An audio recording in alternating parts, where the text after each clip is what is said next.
Hey guys, Strong Set City is back again. It's Alex. It's me, Noah. And we're here with your WWE Payback 2013 pay-per-view review. Pay-per-view was this past Sunday. All in all, it kind of a mixed bag. I mean, I think this is a good show, but not really a show that did anything special. It really didn't stand out in my opinion, and I know a lot of people really like it, but we kind of have a difference of opinion. Yeah, I'd have to agree with that. I thought it was decent. Yeah. Pretty good, but it was a nice title defense for me. Yeah, you when won. it comes to the pick'ems.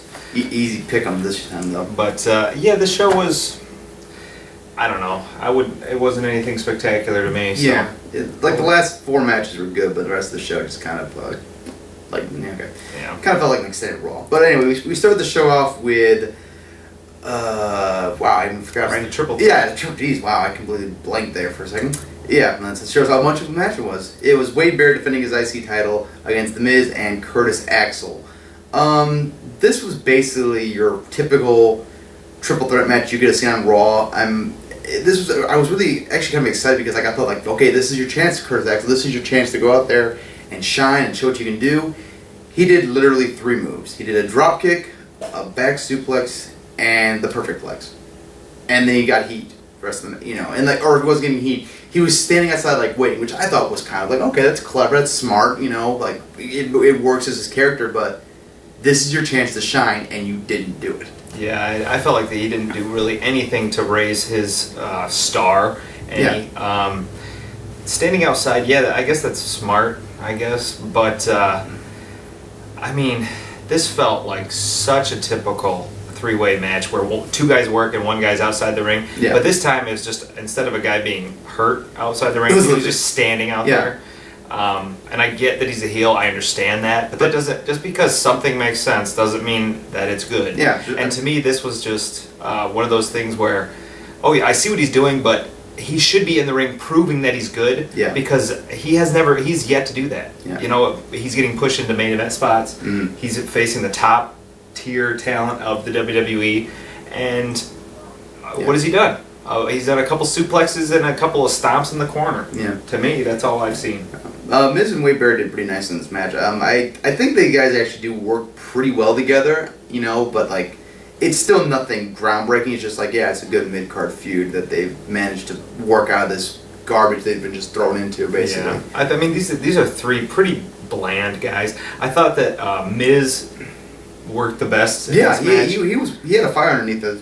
Yes, I felt like Miz did some of his best work that you've seen, just because he was working so hard. Yeah, and very little botches from him either. Yeah, it wasn't very sloppy, but it was very punch kick, very plotting for an opener. Yeah.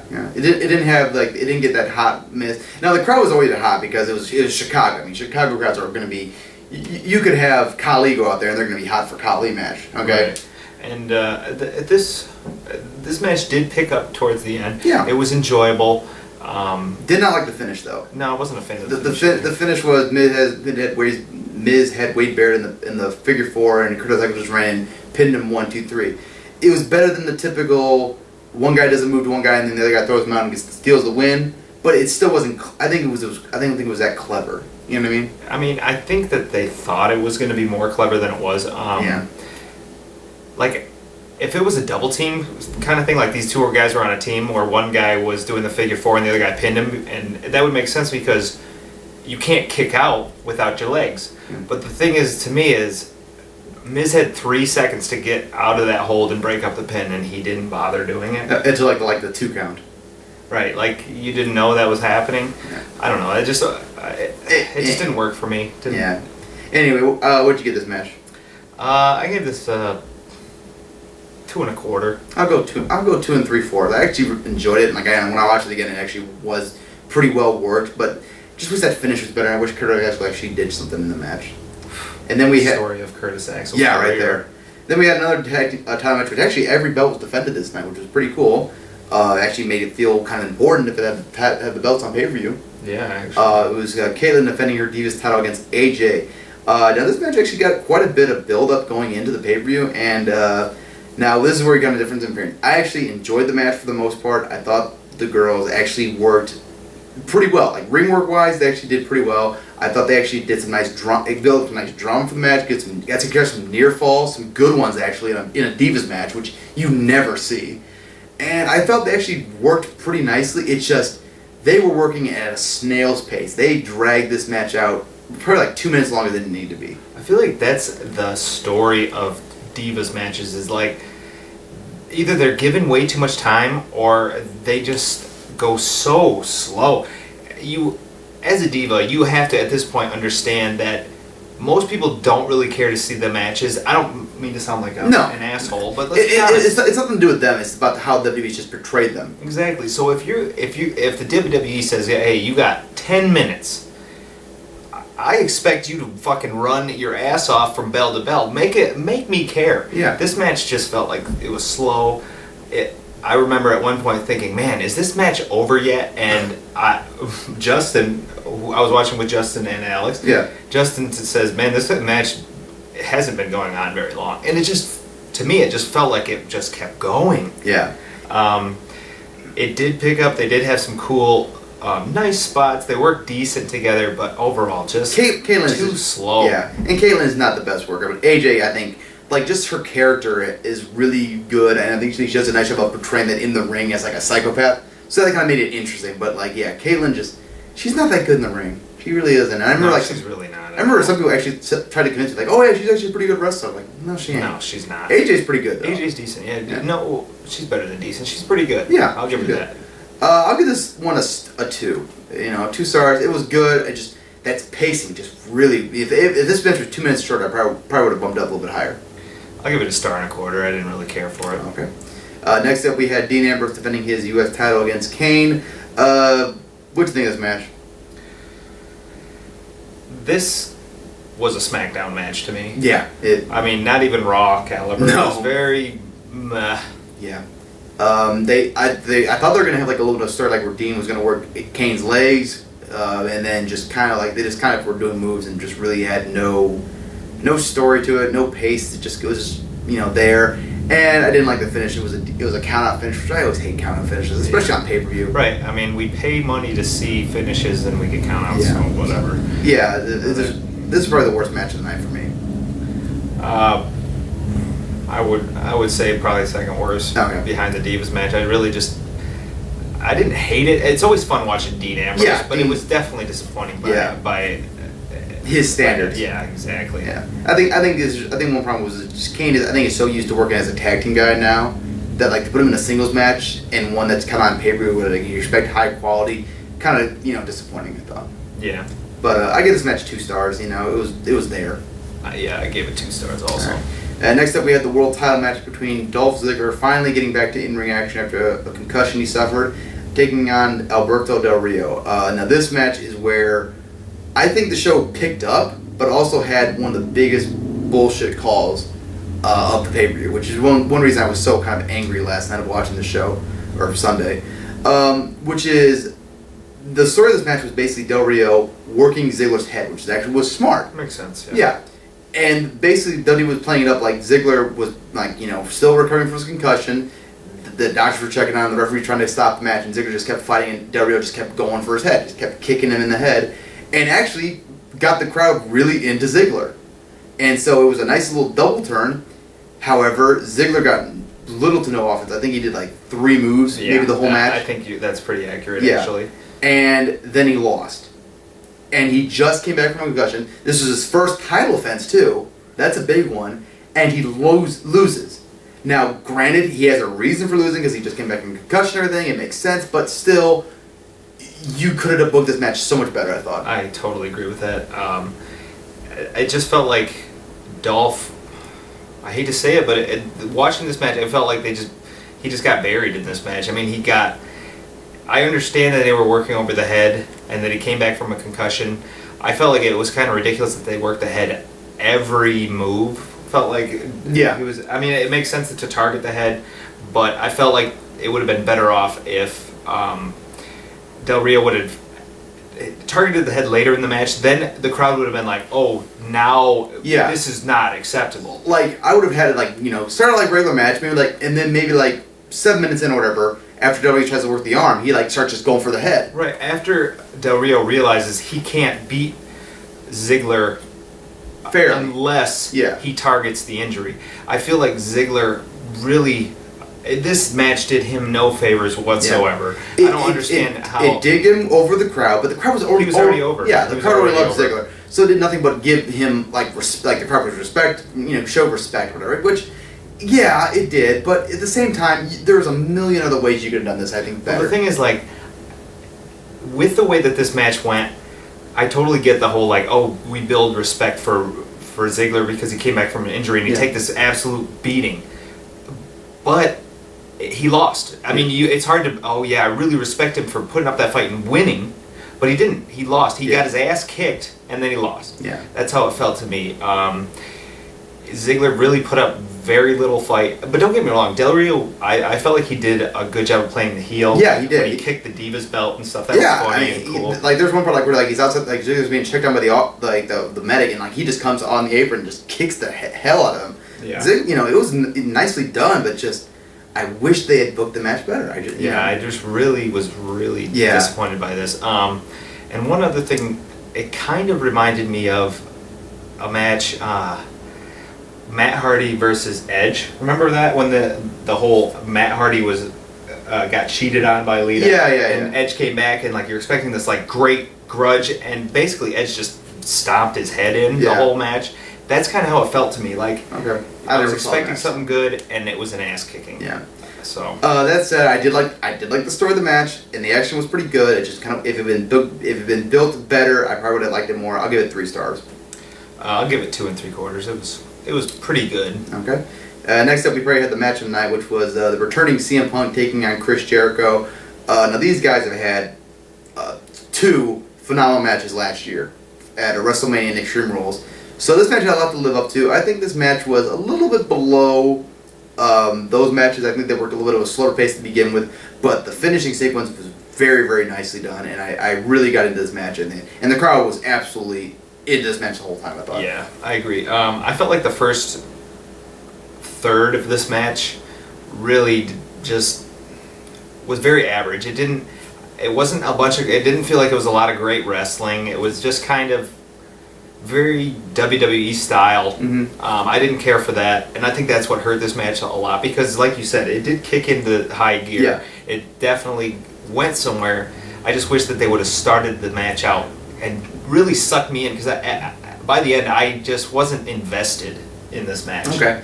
And the one thing that also kind of hurt this match, I think, is like the fact that it didn't really have much of a build. It was just like Jericho's like, oh yeah, I want to take on CM Punk again. It's like, okay. So there wasn't really much drama into the match, like so, like it didn't really feel like it mattered who won or lost in this match. Yeah. It's like, oh yeah, if CM Punk wins, that's good because he just came back. But if he loses, like, oh well, he just came back. Right. So it didn't really have that that hook to make you really, really care. Mm-hmm. It was still a good match though. I'll give it 4 stars. Definitely a good match. But I think these guys could do better if and also CM Punk just came back, so he probably has some ring rust. So, but he looked really good near the end of this match. He really picked up in high gear. Yeah, I have to agree. I think that he looked pretty good. He's definitely lost some size. Yeah, he lost like 20 pounds, something like that. But I'm gonna give it a 3 3/4. I'd say it's on the low end of 3 3/4. It was pretty good. I mean, you wouldn't expect anything worse from these guys. Just not quite what I had hoped for. Okay. Next up, we had The Shield, Seth Rollins and Roman Reigns taking on the team of RK-No, Randy Orton and Daniel Bryan. Now, the story of this match was basically Daniel Bryan and Kane kind of having a bit of they weren't really getting along leading into the show, but they actually kind of worked pretty well as a tag team, I thought, for the most part. What do you think? Yeah, I thought it worked pretty well. I thought this was a pretty good match, too. Yeah, I didn't have any problem with it. I think Orton was in there a little too long, though, and I think he slowed the match down a tad too much, but...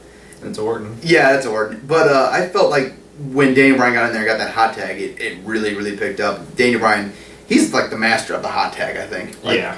Like, nobody gets a bigger pop for a hot tag than Daniel Bryan. I don't think so. And it's crazy because you would expect him to be the guy trying to get the tag because he's smaller. Yeah. But I think the booking of him has been really, really good lately. Yeah, phenomenal.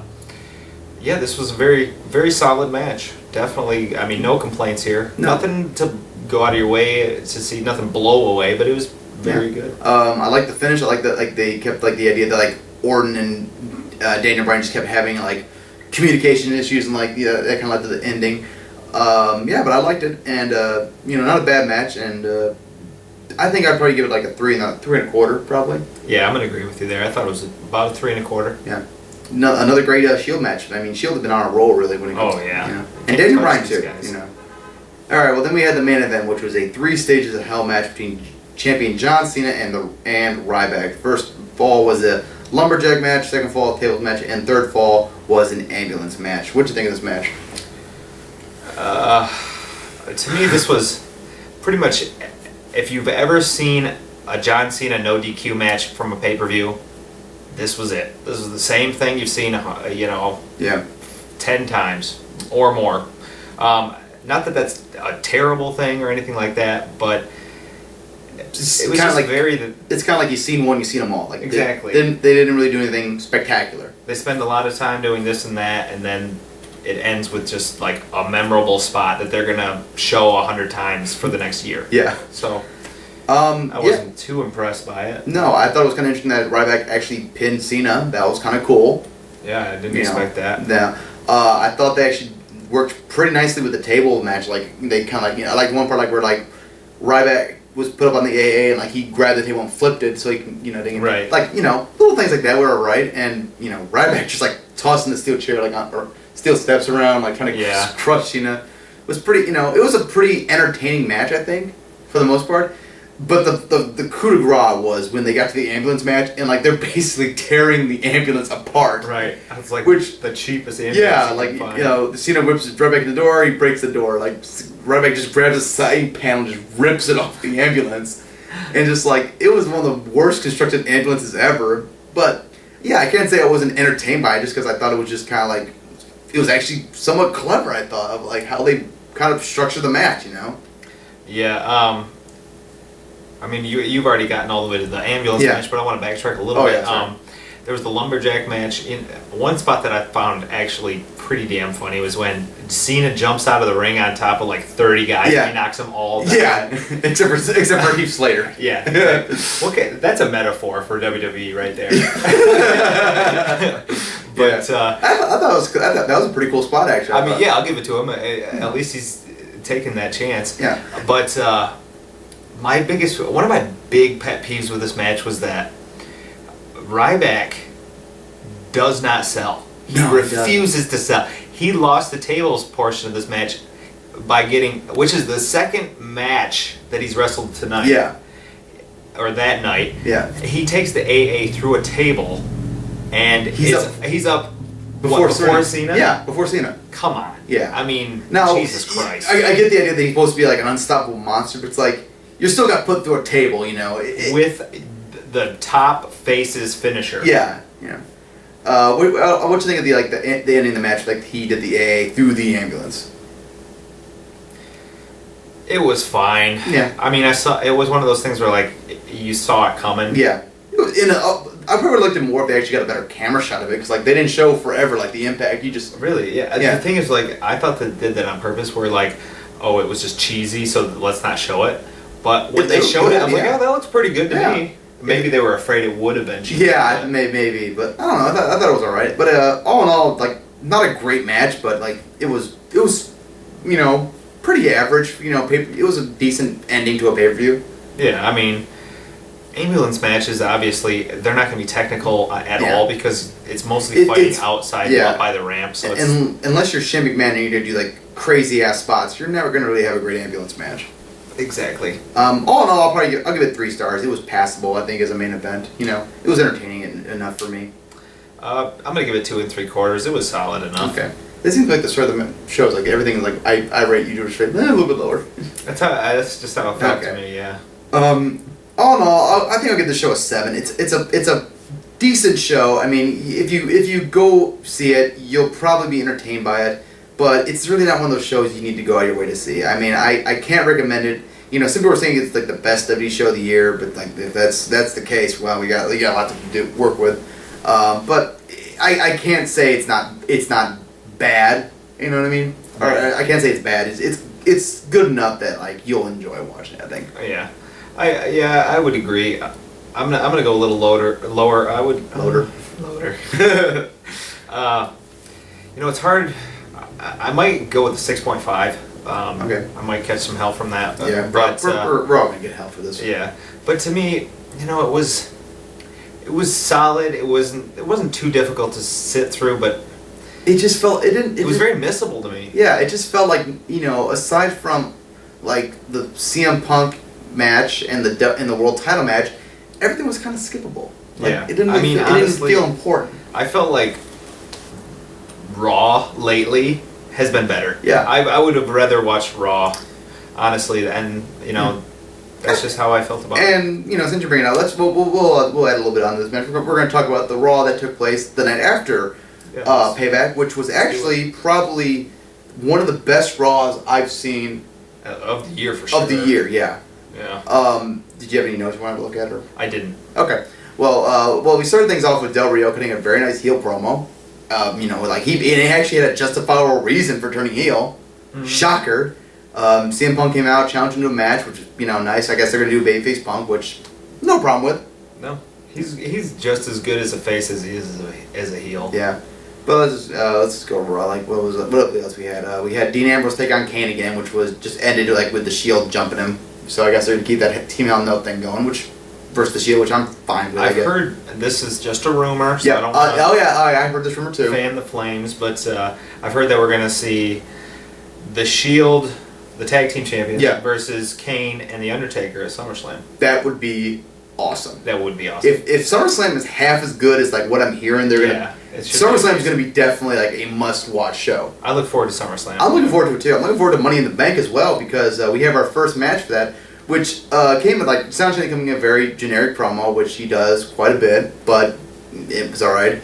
And Mark Henry come out and like Mark Henry saying he's going to retire, and Mark Henry cut a great promo, basically talking about his career and how like he's done so much and everything, and like basically he broke kayfabe. Like he was like it was legit emotion. Yeah, like he was crying. Like the crowd were really into him. Like he's like telling like how Cena like you're one of the best guys in the ring, and you're a great guy and everything. And like Cena was handing him the belt and posed with it and everything. And like Mark Henry's like at the end is like like oh my boy's at home, my boy at home, my little girl, I'm coming home, and like Cena gives him a hug, raising and all of a sudden Mark Henry world strongest slam. Yeah. Greatest swerve ever. Like it was okay, yeah. Maybe that might be a little overstatement, but perfectly done. I loved it. Yeah.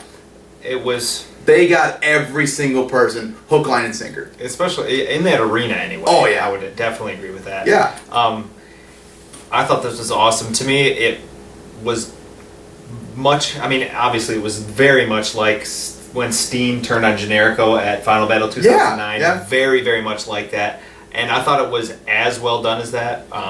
You legitimately believed Mark Henry's retiring, especially because like you've heard like so much about his injuries and everything. So it wasn't out of the realm of possibilities. Mark Henry showed genuine emotion, got really teary eyed and everything. And, like you could tell like it was difficult for him, and we bought it. Yeah, it was to me, awesome. If you haven't seen Final Battle 2009, you would have bought this.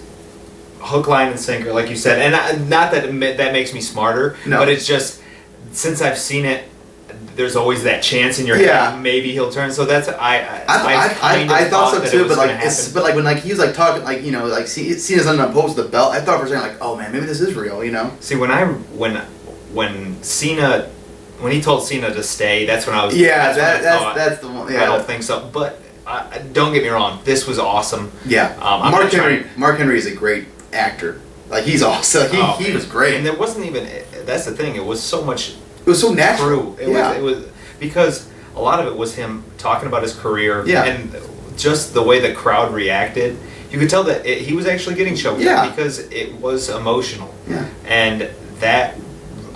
Once again, man, I gotta say, man, if Mark Henry had learned how to be as good of a ring psychologist as he is now 10 years ago, he'd be a legend. Yeah, exactly. Not that he isn't, got a legendary career in his own, but like he'd have been like one of the biggest stars in the company. Yeah, I think that we've been saying it for about a year, maybe. That how he's really come into and understood how to play the guy that he needs to be. Yeah. And this was just another example, and this might have been the finest example. Oh, yeah. This was amazing. This was And perfectly done. The best thing was afterwards, like when he's like walking away and like, you know, they're doing the promos, like, what do you think I'm doing? I ain't done yet. They're I like, got plenty left to do. yeah. That's what I do. Yeah. Man, Mark Henry is so great, man. Oh, I love okay. that segment. What else did we have in the show? Well, we had Randy Orton taking on Daniel Bryan, which was going to be, I think, going on to be a great match. But unfortunately, Daniel Bryan suffered a stinger. Like he took a dive to the outside, and like the sort of like Randy Orton like threw him into the barricade wall. And I guess like he like pinched a nerve or something. It might have been in his neck or something like that, I think, or shoulder. Yeah, either way, he got a stinger. Yeah, and Triple H apparently told him told the guys at the ringside to end the match, which is smart. And I do appreciate that a lot because, you know, obviously Triple H is looking out for the guys. They have big plans for Daniel Bryan. He's going to get a big push this summer, apparently, which we're all for. I mean, Absolutely. we love Daniel Bryan. He's legitimately the best wrestler in the world, I think. But, you know, like, I understand why Daniel Bryan's coming from. He's wrestled all over the world. He's had injuries in the ring before. He's wrestled through them. He knows what he's doing, I think.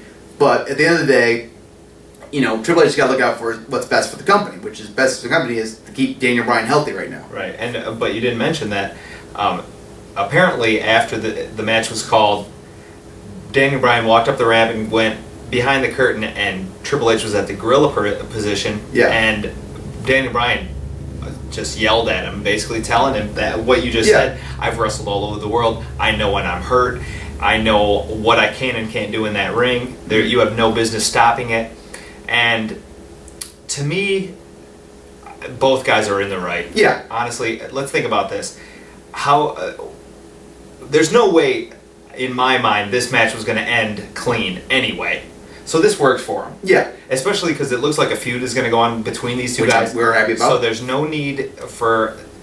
I bet you that finish would have been better than what they had planned. Yeah. 2, you got Daniel Bryan going back there and yelling at Triple H, and I think that he did that to say, you know, I'm a man, I can do this. You don't have to baby me. Yeah, and I think that Triple H respected that. Yeah, I think it's always good. Like, you know, don't have an ego about yourself, but like I think Daniel Bryan has such respect, like has like such a respect for himself. That's like, listen, I know what I'm doing. You know, I respect you looking out for me, but like I know what I'm doing. You know, right? And I mean, I think look back at Daniel Bryan's career, he's wrestled with far worse injuries. Yeah. I mean, detached retina, separated broken orbital bone, separated shoulder. This is a guy that he's right. He knows when he's hurt. Yeah.